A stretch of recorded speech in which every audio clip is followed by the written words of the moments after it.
Okay, welcome to our freezer meal workshop. I'm glad you guys are able to join tonight. And what we're going to do tonight is the ground meat recipe. It's ground beef, ground chicken, or ground turkey, whatever you choose. And I chose ground beef. You can do this make ahead ground beef portion. If you see it on sale somewhere, you can go ahead and cook it and then let it cool and put it in the freezer in Ziploc bags. And you just put ground, make ahead ground beef, or I do MA beef, and then or MA turkey or whatever, and then put it in there and date it. And then if you're wanting to make spaghetti and you're in a rush for any kind of meal, you need some ground meat, look in there and see you've already got it already ground and everything ready to go. So that saves you some time that way. Just something else that I noticed today, I went to the store today and I only bought the stuff for the workshop, for all the freezer meals.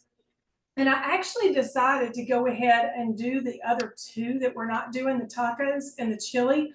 I decided to go ahead and do those because they only required like 4 more ingredients. And so I thought, well, I'll get that too and do it ahead of time.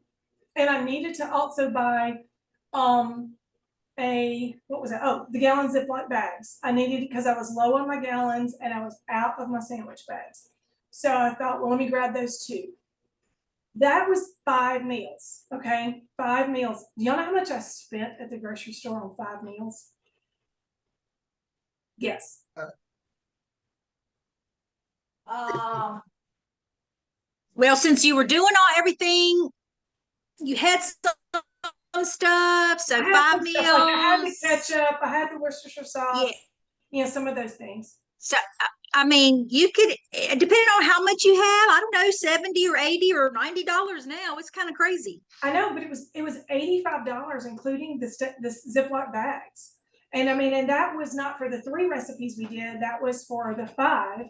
And honestly, I mean, it's awesome. Yeah, I know. I think Honestly, it's awesome. I bought 2 extra bell peppers because there's another recipe we're going to do to try out tomorrow night.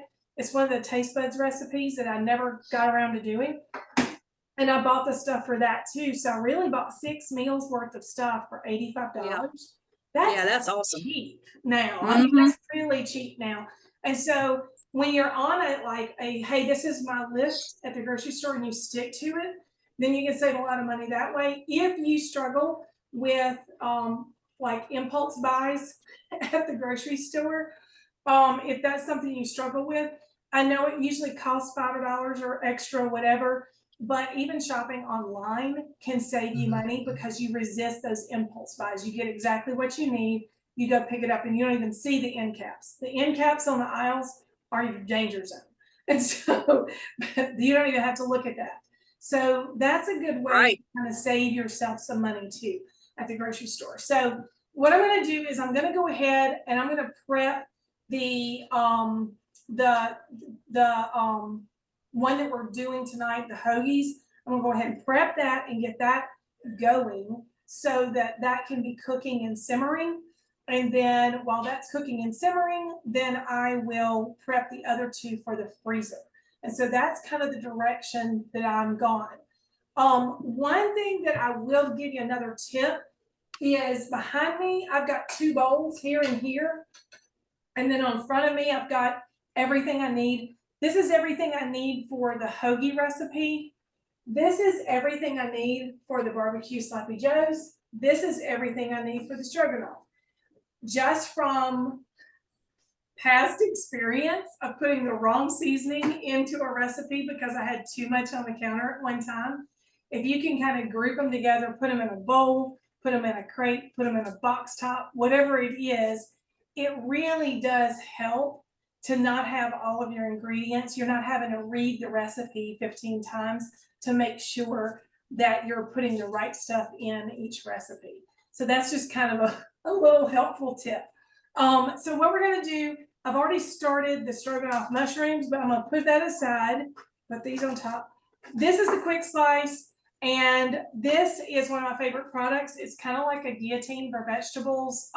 It works really good for fresh mozzarella. It works great for pretty much anything but carrots, sweet potatoes, and onions. Onions slip, and anytime you're working with blades with an onion, you need to have a really sturdy something that can't slide or slip. The other thing is the potatoes and carrots are just too dense for this. These are micro serrated blades, so it kind of rocks through and they'll just get stuck on the blades for this. So you don't want to do this. What I do for my peppers is I cut the tops of them off, and then I use this is the Core & More. I don't know if you can see it. The Core & More. And I can hold it up to the cabinet. You can see the shape of it.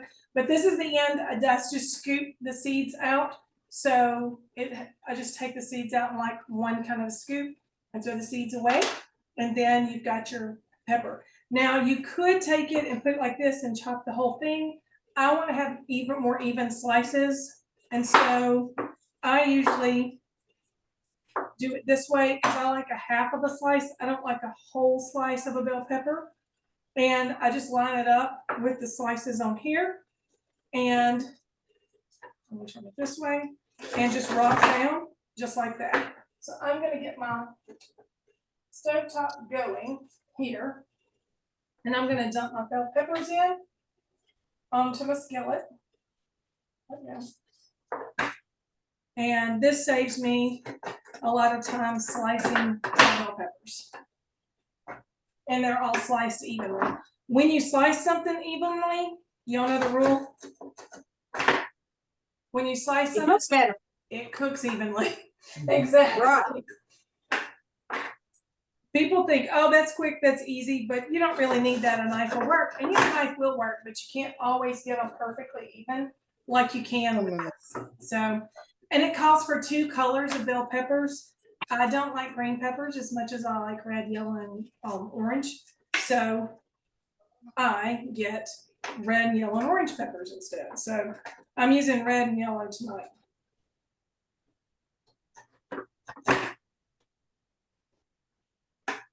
And then I'm going to put this here. Yes, I was going to. I have this eye on, but I do. Missy, did you put any little oil or anything in your frying pan before you put those peppers just in? a little bit of oil in there, just Okay. a little bit of olive oil. And when you put it in there, you want it to get just hot enough that the olive oil will start to pour, and it moves around like water. When it starts to move around like water, that's when you know it's good and hot enough. Okay.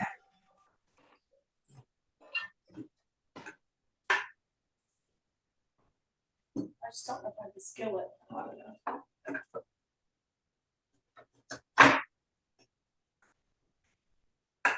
And one thing I was going to say, and I forgot what it was. I don't know. Must have not been important. Oh, now it's definitely sizzling now. So I'm just going to set this aside because I'm going to use this again when I'm finishing up the mushrooms for the stroganoff. So I'm going to just set that aside. So we're cutting up 2 peppers and putting it in the frying pan. Cutting up 2 peppers and put them in the pan. That reminds me of that. Bring home the bacon, fry it up in the pan.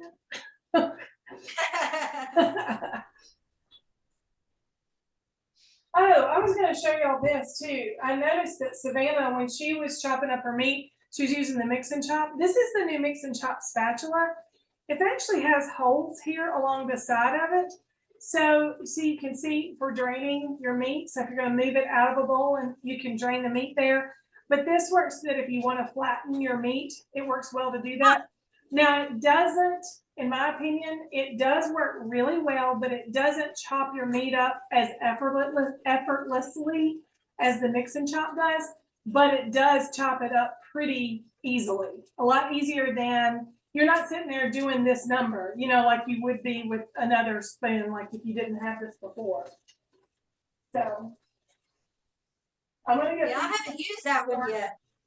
So I am very behind. What size are we doing the peppers? What now? What size are size? we doing the peppers? Is it cubes or strips? I'm doing strips, but you can do whatever you want to. If Okay. you wanna do cubes, you go for it, cause there are no rules here. This is your dinner. So And if you want to do strips, Savannah, but cut them in half, that's what so I it's did. not is I like the big took long strip. strip, Yeah. so you're it's more of a bite-sized strip. Yeah, cause I don't wanna have a big, long strip of bell pepper.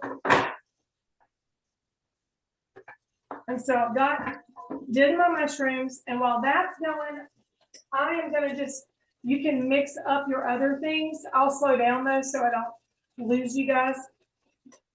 Y'all can kind of let me know where you are.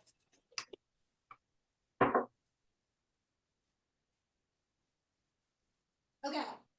So I have meat cooking and I have the peppers in the frying pan heating up. So then the next Good. step, Sounds good. Then get all the little stuff together, the 2 tablespoons red wine vinegar, get that stuff together. you can go ahead, you can actually do that when you get your meat done. So you know what I'll do, so that y'all can catch up, then what I'm gonna do is I'm gonna switch over while y'all are cooking your meat, and we can mix the other stuff together. So get Okay. the other things going, and that way for the other 2 recipes, that way it'll all be kind of ready to go. If you're mixing a recipe, or like if you're baking, it's always helpful to put your liquids first, because then your flour and stuff won't dry on the bottom. That principle applies to this too. So Okay. we can go ahead like with the sloppy Joe mix. We can Okay. go ahead and do that because it has the ketchup on the base. And so while you're waiting for your ground beef to cook, we can go ahead and put in this. I pre-measured this with the measure all cup, because you have to have 1 cup of ketchup. One thing I do want to say is when they came out with the smoky barbecue rub years ago, they said, oh, an easy barbecue sauce is you start with ketchup and you add this rub, and I'm like, that's gonna taste like ketchup. I mean, it's just it's like ketchup, but it does not. It tastes like a really good premium barbecue sauce, which is amazing to me, but it does work. The rubs always work really well because they act as a marinade for your meats, where instead of marinating chicken with your smoky barbecue rub, with your barbecue sauce or something and doing that overnight, you can put this on there 5 minutes before you cook it, and it has the really good smoky barbecue flavor. We also sell smoky applewood rub, which has more of a hickory, kind of a bacony kind of a flavor. It's a little bit more salty. And then there's also the Korean barbecue rub, which is a completely different flavor. We have the Kansas City barbecue rub, which is probably closer to the barbecue rub, the smoky that we're using tonight. And then the last one we have is the South Carolina barbecue rub, which I don't like as far as barbecue because I don't do South Carolina barbecue. It's a mustard base.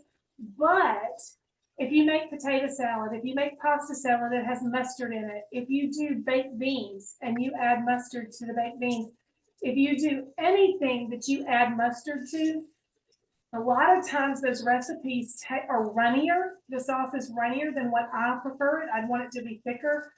I use the rub in the same proportions as I would my mustard. And the South Carolina barbecue rub works great in place of mustard. And so I really have enjoyed using that.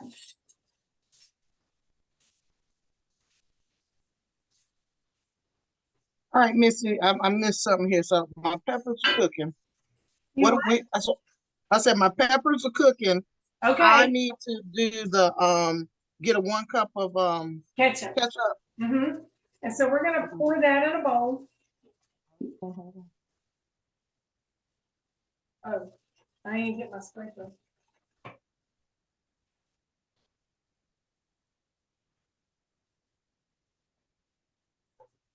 There we go.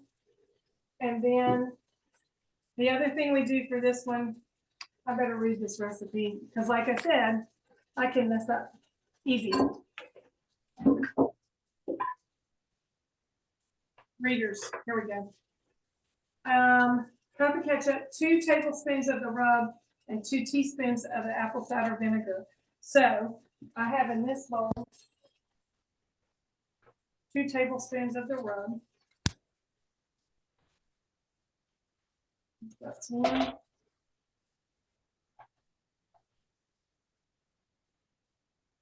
That's 2. And then 2 teaspoons. This is the adjustable tablespoon. Y'all know that y'all can use this for teaspoons too. You can use the same one. The tablespoon goes up to a tablespoon, but it always goes all the way down to a teaspoon. There is a 2 teaspoon marking on this. And so I'm just going to use the apple cider vinegar in here to do this. There we go. And ta-da! Apple cider vinegar can be strong, but I'm telling you, you mix these 3 together and you've got an amazing barbecue sauce. So barbecue sauce can be expensive. Instead of buying both, you can always just make your own.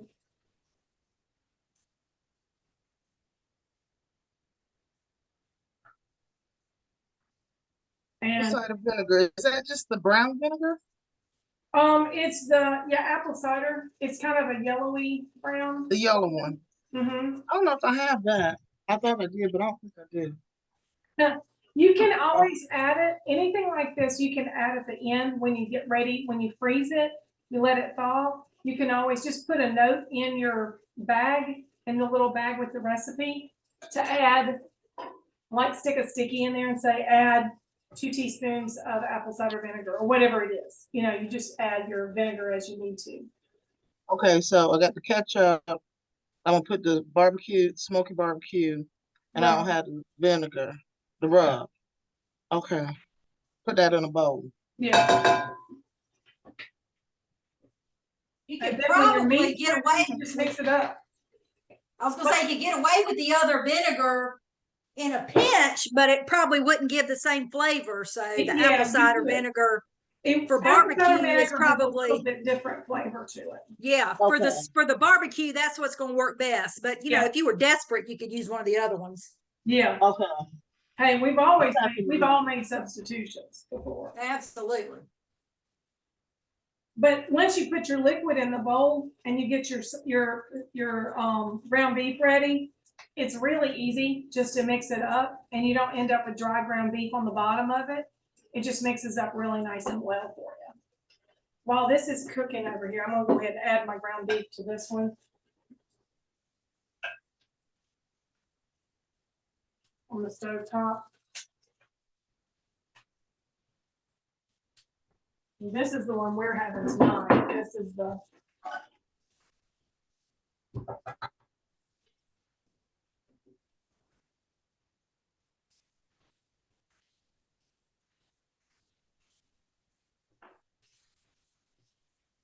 All mixed in.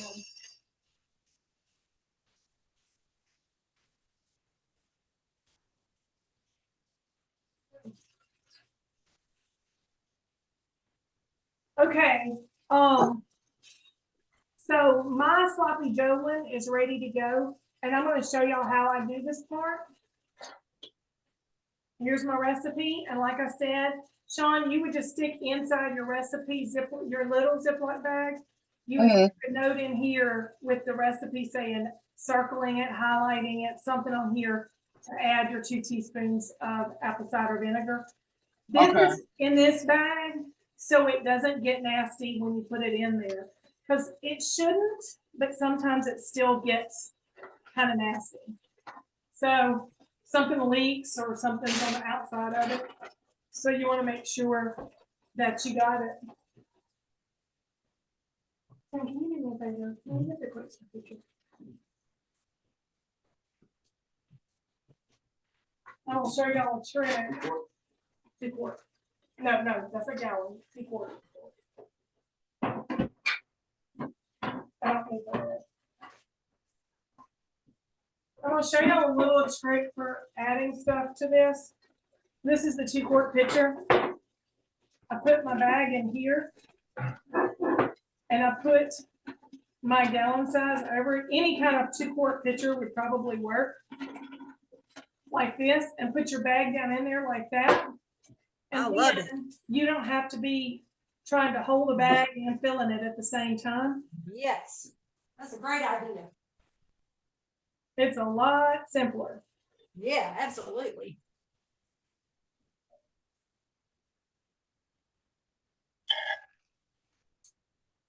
Wait a minute, I got. That's all right, then. I'll make it work. There we go. So that can go in the sink. And so I've got my sloppy Joe stuff in here. And this is room temperature because it's cooked for a little while earlier. And so what I'm gonna do is just push as much air out of it as I possibly can. And then zip it tight. And then you wanna flatten it. The reason you flatten it is because it will thaw faster when you're ready to use it if it's flat than if it's in a block. So that's why you want to do that. So I take this and I put this in the barbecue sloppy Joe bag that I've already labeled. Okay. And I put the recipe in there. And I squish it again and I flatten it again. And then that is ready for my freezer. And that's gonna be a meal for whenever we want it. Now, when you use Think Sloppy Joes, and I'm gonna show y'all the technique because I'm gonna do it tonight with the pitas. But you serve them with buns, but I'm gonna show you how you can serve them with pitas as well. This is getting too hot. So let me get my water over here because I need to add my water to this.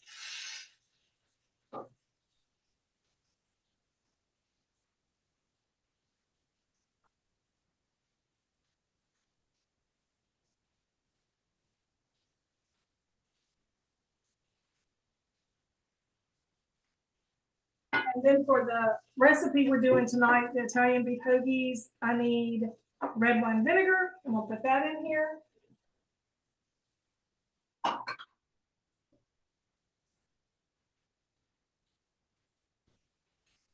Smells good. It does smell good. See, I usually say, I wish you guys had smell-o-vision, but you're doing this in your house. It smells good in your own house now. That's right. And then I'm gonna, I need to put in some Italian seasoning, which is a tablespoon of the Italian seasoning. Where's that tablespoon? Here it is.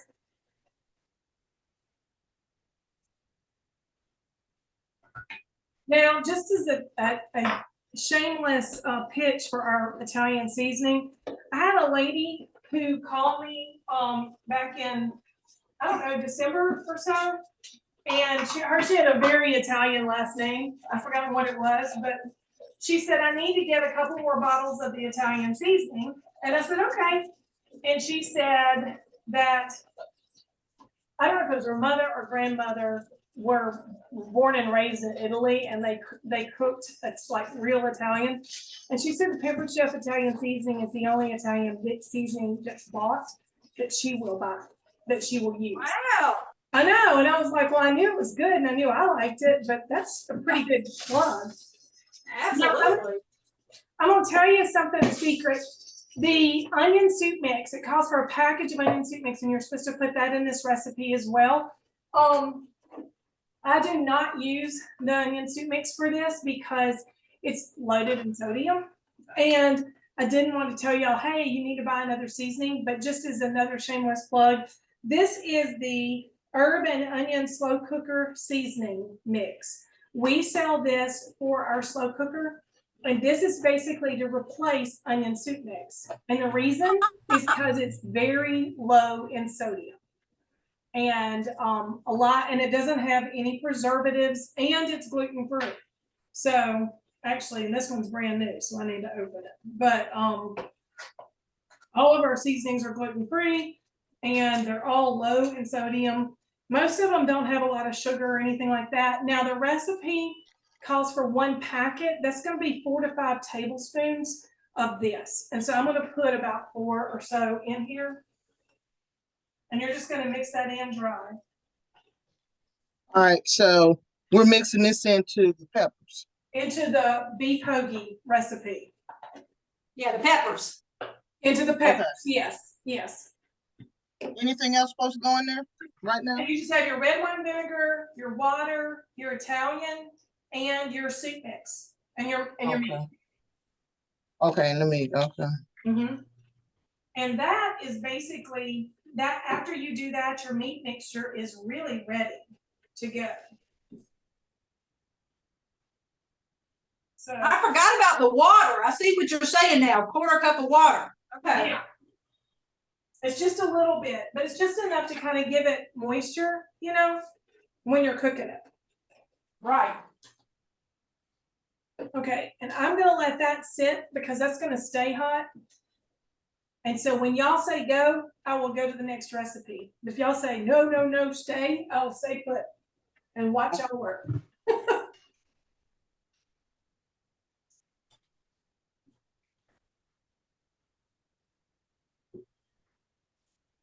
Yeah, it's good. I've got the peppers going. It's good. Good, good. I noticed when I did the chili recipe and the taco recipe earlier today, they only take like it's like a can of this, a can of that. It's and some seasoning with it, and it's really easy to do. So those are I picked the ones I picked are more like things that you have to prep so that we could actually, if you had questions, I can be here for you. The other ones I think you can handle. You open up a can, add this, you know, and it's so it's really simple. The chili recipe does call for our chili mix, and this is the pack of the used pack of chili mix, and you can buy it in packs in sets of 3. And that's one of the other reasons I didn't choose this recipe, is because you'd have to get 3 of them because you can't get one. But the chili mix, guys, this is so good. I mean, this is a really good chili. I've always made my own chili. This is as good as homemade. And what I have done, if you're going to do a lot of chili, what I will do is the recipe for chili is actually on the back of this. How to make your chili is right here on the back of it. With the freezer meal, you have the recipe because it was included in what I gave you. But what I have done is double it, and instead of doing 2 pounds of ground beef, I do the 1 pound of ground beef, and then I do a bag of mixed vegetables. So it's a chili vegetable soup. It's like a beef chili veggie kind of a deal, but it is so good. I mean, it's really good. It's easy and it's very tasty and it's very good. I'm gonna show you something else too. When you're doing this recipe, it's got a lot of protein in it, but it doesn't have a lot of veggies or anything. And this is the super veggie enrichables. It doesn't have any flavor, but it's pumpkin, parsnips, cauliflower. It's like good stuff for you. It's freeze dried, and you just pour it in there, and it adds veggies to whatever you're doing. You can also do, this is the kale and fiber, and you could also add kale and fiber to this too, because that would give you the extra veggies. And it's like the kale. Sorry, Missy.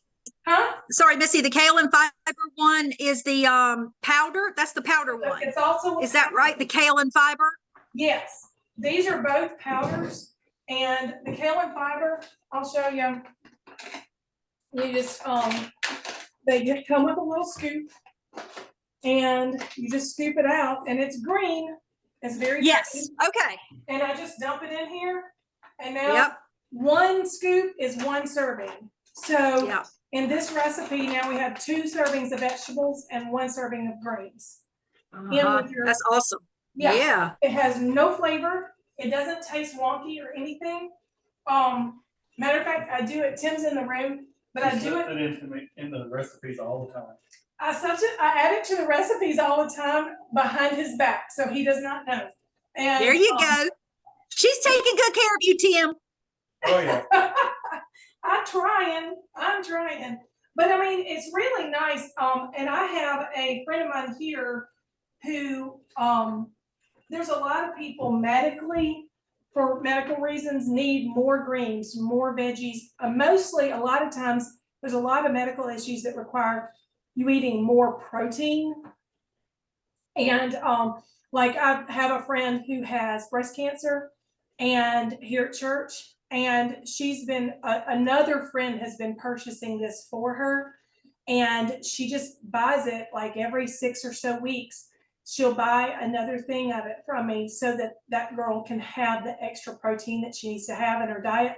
Most of the times when you try to add protein to something, it doesn't mix well, it tastes wonky, or it is loaded in additives and preservatives. And that's the problem. A lot of times these patients who have to have this additional, and either veggies or protein, they can't have all of those. This is like the protein, all of this is just, you take the whatever it is, they freeze dry it, they ground it to a really, really, really fine powder. And then it doesn't taste like anything. So you can add it to whatever and it doesn't taste, you're not adding flavor to it. You're just adding whatever that is. Okay, so the last one we're gonna prep, if y'all are ready, we'll go with that one, is the, it's the stroganoff. My family has loved this recipe for years. They have loved this recipe. It's really simple to do, actually. I'm just gonna use my stainless bowl right here. And I'll put this here. And then what we're gonna, I already have my meat in here. So I'm gonna add to this let me get my recipe so I can't mess up as easily. And then I'm gonna get my 8 ounces of mushrooms. You can use canned mushrooms if you want to. I asked my daughter, Bethany, I said, do you want canned or fresh? And she said fresh. So that's what I got, it's fresh. Not that one. I do need this. But you don't have to saute the mushrooms, right? You just No, you can if you put the want fresh to, mushrooms. because when you cook it, again, they're gonna saute. So Okay. I can't find my mixing scraper. I thought I had it right here. Do you see my mixing scraper? Oh, it's right there by the sink. Can you get that for me? Excuse me. Okay. Tim's gonna run across the screen. Okay, so this, I need a tablespoon of the 3 onion rub. That's not the mixing scraper. No, the one by the sink. Right by there. Thank you. You need a tablespoon of your 3 onion rub. So I'm gonna put that in here. I love this stuff. I mean, I absolutely love that stuff. And then I need my can of condensed cream of mushroom soup. Ta-da. So that's in there, and I'll mix that up with my meat. And then the last thing I need is some Worcestershire sauce. Story about this recipe was when we were living in Mooresville, my nephew came and he was a very, very picky eater. And we were gonna have this, and the only kind of a stroganoff he had ever had was Hamburger Helper. And so when Tim was actually putting it together, and he walked in and he goes, "What are you making?" And he said, stroganoff. And we had a package of the Hamburger Helper there. And Tim, what he did was he was gonna make this, and he was gonna use the Hamburger Helper and just put them together to make one really big recipe for it.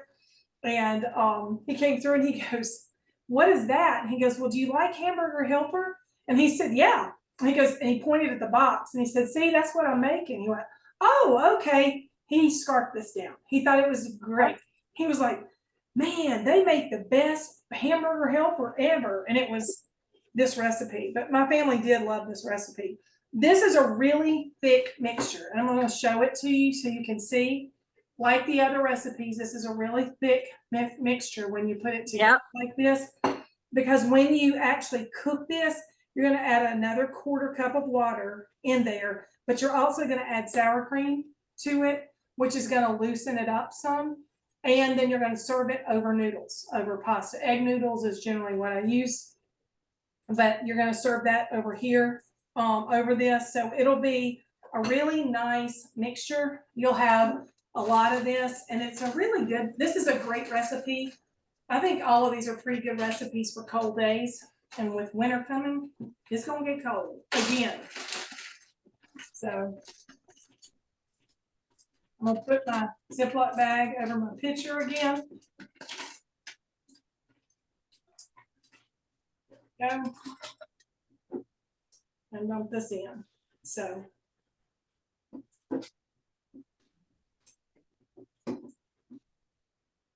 Now, if this is something you think, hey, this is good and I like this, I'd like to do another one.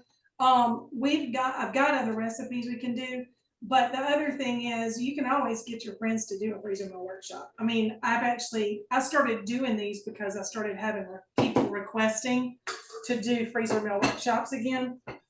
And so I was like, well, I mean, if people want to do this again, then let's go for it.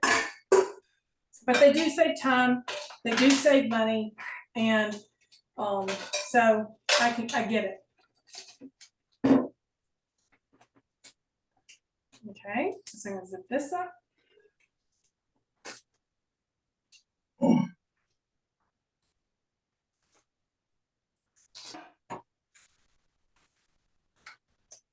Ta-da. Get this out of the way. And get my other bag. And I will say, putting the bowls or putting the ingredients in separate individual places, like I did tonight, is a lot more helpful than even trying to separate them on my cabinet, on my countertop. I mean, I just have a way of getting everything all mixed up. But there's my second recipe. Ta-da. And so those are ready for the freezer. So last thing I'm going to show y'all. Granted, you can do what we're doing tonight. You can put it on hoagie rolls if you want to. This is a technique though, or you could actually put this over a salad, a green salad, and serve it over a green salad. That would be really good too. This recipe would be good over rice. If you wanted the hoagie recipe, you could serve it over rice, or you could serve it over pasta if you wanted to change things up a little bit. If your family's not a big bread sandwich kind of a family, then that gives you some options there. I've got this nice and hot here behind me. And what you can't, I'm gonna show y'all something. Paper Chip, years ago, we had a kids cookbook, Cooking with Kids cookbook. And it had they were called Not So Sloppy Joes. And my kids grew up having sloppy joes served this way. And matter of fact, they were in high school and one of them went to something and they said, we had sloppy joes, but Mom, they served them on hamburger buns. Like, that's like the weirdest thing on earth. And it was because this is how my kids had sloppy joes. You get a pita pocket and you cut it in half, just like this. And you open it up for the pocket size. You take, what I do for sloppy joes is I take a slice of American cheese, or you can take some grated cheddar. But for this, it's calling for mozzarella, so, or you can do provolone as well. You sprinkle some of your provolone or your mozzarella down in the bottom. You put this directly on the top, just like that. And the cheese melts and seals the pocket. Oh, nice. Yeah. And so you do That does sound good. and you just stick it in there just like that. And I've already grated my cheese, or actually Tim grated my cheese for me. I'm gonna take credit. But see, that's how much cheese I'm putting in the bottom. So it just kind of covers the bottom of it. And the hot meat will seal it. Ta-da. And you have little hoagie pita pockets. And Yum. that with pickles or chips or fries or veggie, whatever fresh veggies or whatever you want to put with it, that's your dinner. But isn't That's that great. easy? But if Yeah. you want to do something like that, just get a bag of pitas at the grocery store and just cut them in half. And then you just put your hot mixture in on top of it. and bam, you've got your hoagies and without all the carbs, you know, you've only Mhm. got a lot fewer carbs this way. And it's just something simple and easy to do. So, Right. Miss T, I've got a question. yes, ma'am. I have a friend who's she's a widower now, Mhm. and I think this would be good for her, Oh, but yeah. like you know, but she's like she cooks for one or maybe, you know, so I'm thinking, how would we, like, about, let's say I did this with you, how would I do it with her? How could you gear it towards, okay, this is for a single person, What I would do is I would and do the or same. you know, I would do the same recipes, but maybe not do 3, maybe do 2 and put them in quart size bags. So you're breaking it down. And so so she has 4 individual meals that she can pull mhm, out. If she's gonna have, say, you come over and have dinner with mhm, her, she can pull 2 of the bags out of the freezer and thaw them out okay, and do double that. But I think doing the same exact recipes that we've done, just breaking it into mixing it just like we did, but then just mhm, dividing it into smaller bags would mhm, be easy for her. It'd be okay, really easy. The nice thing about this is when you're mixing all this together, it sits to all the flavors kind of simmer in your freezer. So when you're ready to cook it, it's gonna taste like she's been working all day. And literally, Mhm. she adds a little bit of water to the skillet. She adds, you know, whatever other ingredients to the skillet. And then she's got stroganoff, or she's got something like what we did tonight. It's ready to go for her. okay, And I've done that before where it was just, hey, we don't want a whole recipe of this. So, but I would cook it as if you were, and then that way she only needs to heat it up a little bit. One thing I was going to show y'all, and this would be probably what she would use, the size she would use for this cooking the meats. You'd need like a 12-inch skillet, and that the recipe thing that I gave y'all said to use it suggested a 12-inch skillet or the 5-quart saute pan for cooking your ground beef ahead of time, because you're doing a lot of it ahead of time. Oh, and that's another thing she could do. She could just do 1 recipe instead of 3 pounds. The mhm, benefit of doing 3 pounds right now is the massive price difference between paying for 1 pound of ground beef versus paying for 3.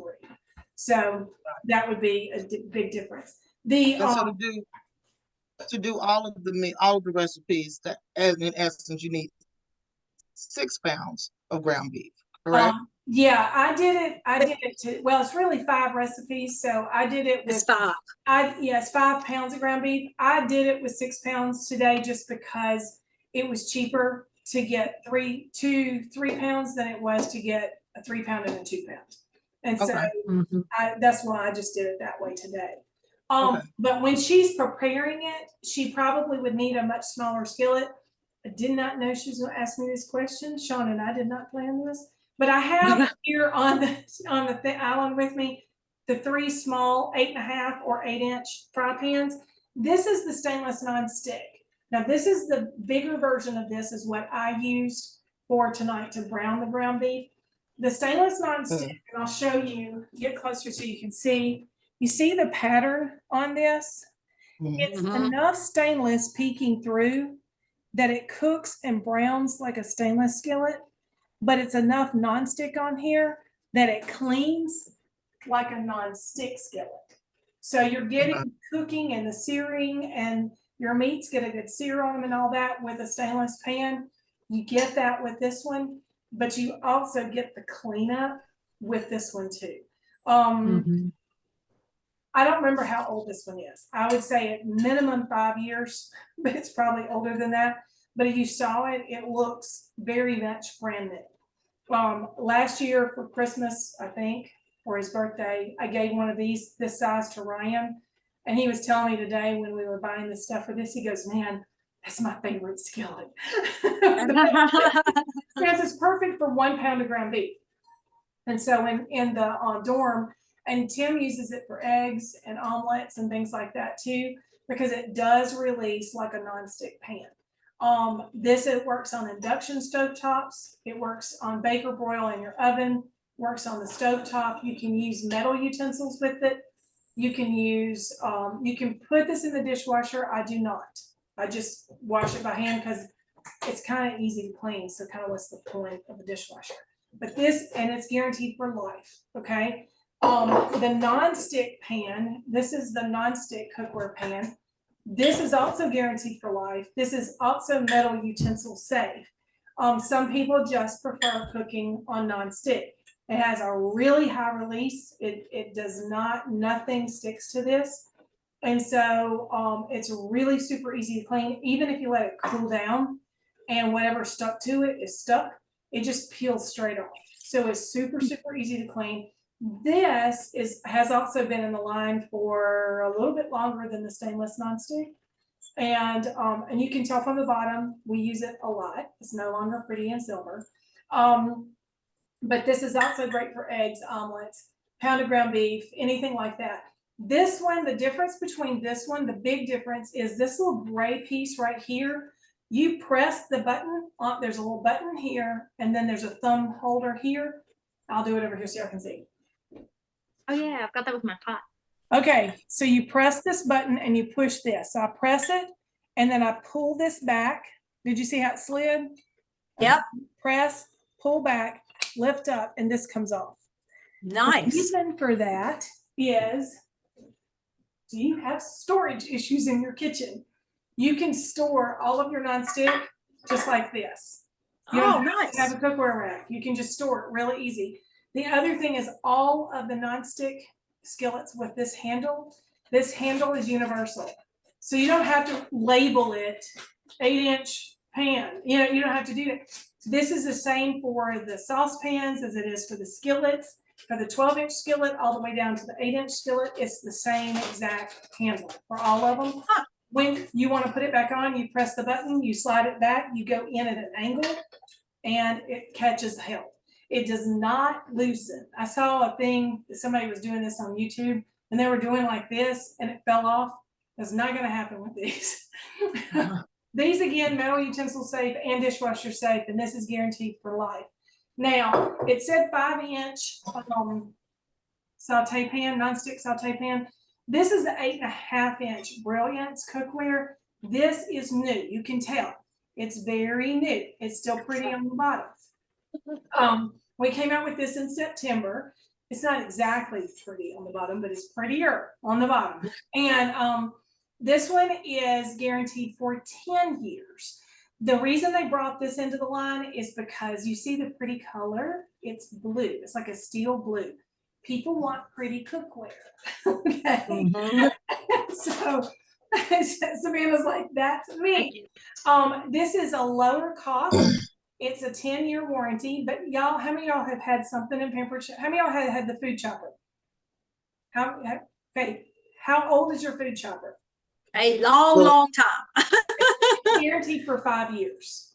Uh-huh. Okay, so More than 5 years. yeah, this is guaranteed for 10. Honestly, I think if you're gonna have a problem with this, it'll be before the 10-year guarantee is up and you'll be able to replace it for free. But this is a nice piece. I'll show you. It's very, very nonstick. It has a really good release on it. It does have the riveted handles. The nice thing about this is the stainless skillets don't have corresponding saucepans and stock pots to go with it. This kind of matches the look of the stainless. So if you wanted to get the stainless skillets and the wok and then get the Brilliance cookware for your saucepans and your stock pots, you could do that. And then you kind of have the best of both worlds. The nice thing about this is, you notice the bottom, how pretty and shiny that is? That bottom is stainless, which means that you can use this nonstick cookware on an induction stovetop. And most of the time, you cannot do that.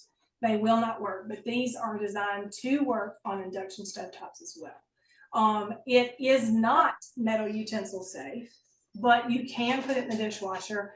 Although I don't, again, what's the point? It's not that hard to clean up. So, but that's the 3 skillets that we've got. The big 12-inch skillets that we have in the other 2, in the nonstick and in stainless nonstick, those 2 are 12 inches. And this one kind of has a roll side to it. the big one for the stainless. The nonstick has a straight up and down sides to it, so it kind of holds more stuff in there. The 5-quart is an 11-inch skillet that is 3 inches deep. So it holds the same volume as your 12-inch skillets. It's just deeper and not as wide. So those are kind of the things that you can use, you know, kind of keep in mind when you're looking at the skillets and stuff. But since it brought those up in the paperwork, I wanted to make sure I covered that for you. Do you have any other questions or anything? Tim's over here eating candy because I need to feed him dinner. Oh boy. Yeah, I mean, it was fun, Missy, and I appreciate you taking the time to show us how to do it, because I know it's helpful. Well, it's helpful just to kind of see it and do it and follow along. And like I said, like Sean's talking about doing a workshop of our own, we could do the same ones if you wanted to. Again, if you have people that you want to join to do, you know, to join with this, it'd be easy to do. And it'd be simple to kind of get, oh, Hannah's just now joining. She must have tried to join Central Time. Let me see. Oh, Yeah. She must have thought it was Central Time. She's not, she's trying to connect.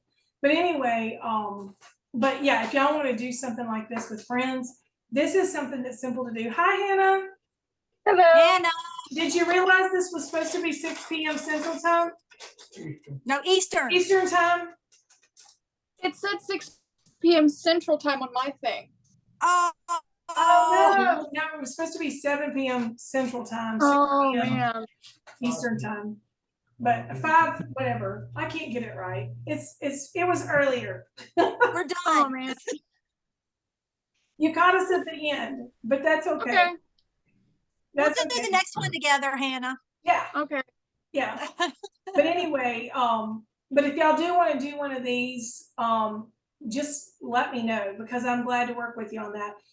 On the group, on the table page, there is a link if you want to order something.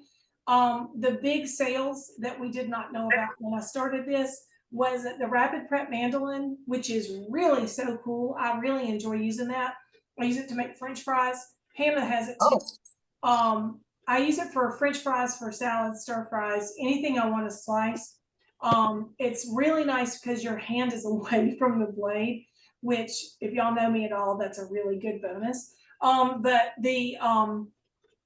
that's on sale. It's normally like $79. It's like, I should know this, 59, something like that. It's a good deal off of it. The other thing is that I'm pointing at it like you can see it, is the air fryer is also on sale this month. Our deluxe air fryer, which Hannah also has. I use that. We used it the other day just to heat leftovers, and I just put them in there and slid them in there and let them cook and heat in the air fryer. It uses a lot less power than our oven. And if like you're cooking just for you and Richard, or Hannah's cooking for her and Tristan, you can cook your whole meal in the air fryer. And instead of having to, you know, do the heat up oven for like this much food, you know, you can just put it in the air fryer. It's kind of like an easy bake oven for adults. But you got that. It's also a rotisserie. It's also a dehydrator. And we use it a lot to reheat pizza. I bake cookies and I baked biscuits in it. It was kind of funny this Christmas. I was baking cookies and I only had like 5 balls of cookie dough left.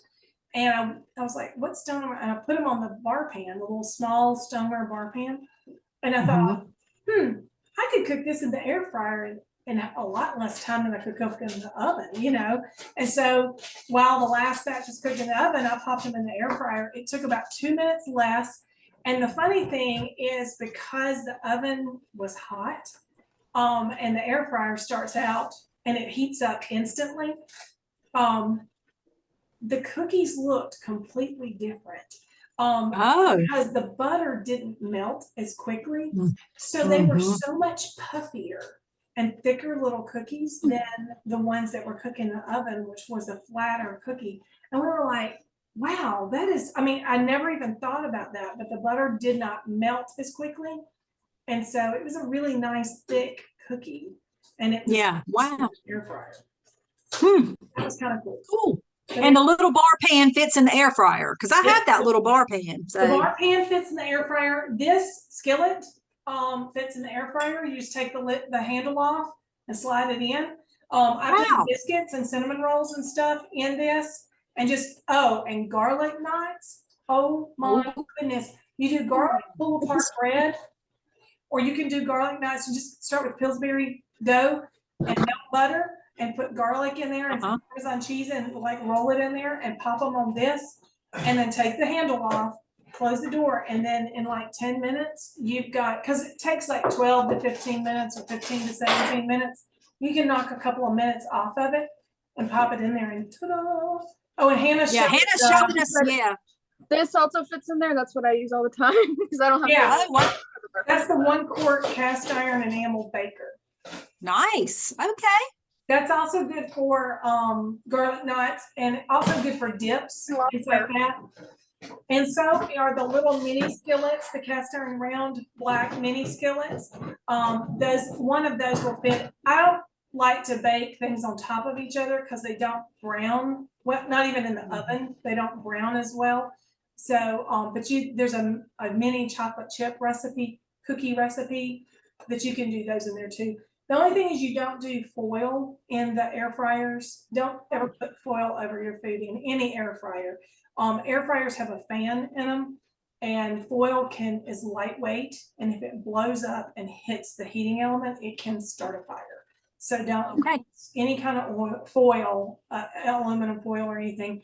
If I'm going to cover something, I use the silicone covers that we have, the stretch fit lids. I'll use that for it. Or the silicone, the mess catcher. Let me grab it and I'll show you what I'm talking about. I just store this in my air fryer. This is the mess catcher, and it's just a little rack that fits directly onto this little silicone pan, and it's got a wire rim all the way around it, so it's not flimsy when you're using it. But you can take this, if you're cooking something and it's browning faster, because you can cook little cakes and stuff in there.